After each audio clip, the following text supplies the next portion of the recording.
অবশেষে নিয়ন্ত্রণে এসেছে মহাখালীর খাজা টাওয়ারে লাগা আগুন। তবে ঝরে গেছে ৩টি প্রাণ।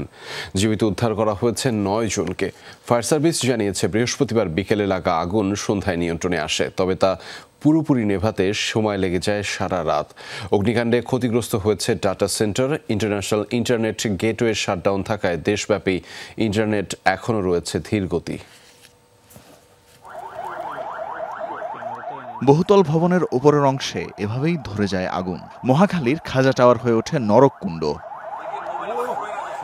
ভয়াবহ আগুন নিয়ন্ত্রণে কাজ শুরু করে ফায়ার সার্ভিস। তবে রাত হয়ে গেলেও আগুনের লেলিহান শিখায় লাগাম টানা সম্ভব হয় না। ভবনে আটকে পড়াদের ভেতর সৃষ্টি হয় আতঙ্ক। প্রত্যক্ষদর্শীদের দাবি, অনেকে প্রাণ বাঁচাতে লাফিয়ে পড়েন।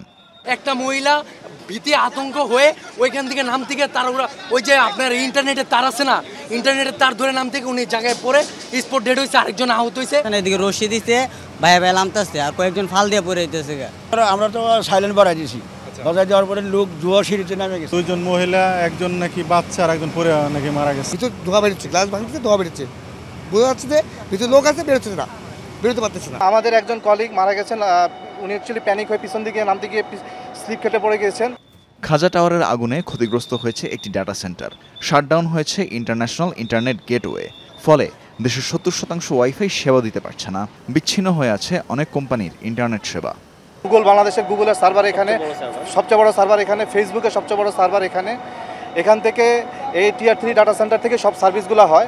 আমাদের যত দ্রুত সম্ভব এই ডাটা সেন্টারগুলো যদি খুলে না দেয়, তাহলে যতক্ষণ পর্যন্ত এখানে আমরা কাজ না করতে পারছি অথবা অন্য কোনো ডাটা সেন্টারে শিফটিং না করতে পারছি, ততক্ষণ পর্যন্ত এই দেশে ইন্টারনেটের গতি স্লো থাকবে।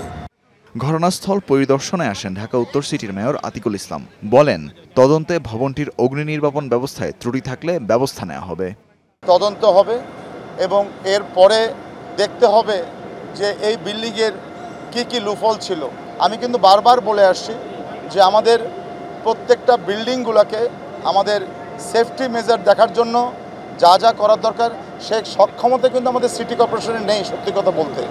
ফায়ার সার্ভিস জানায়, আগুন নিয়ন্ত্রণে আসে তাড়াতাড়ি, কিন্তু নেভানোর পরও জ্বলে ওঠে বারবার। 13 তলায় যেই অফিসটা আছে, এই অফিসটা কম্পার্টমেন্টেড ছিল।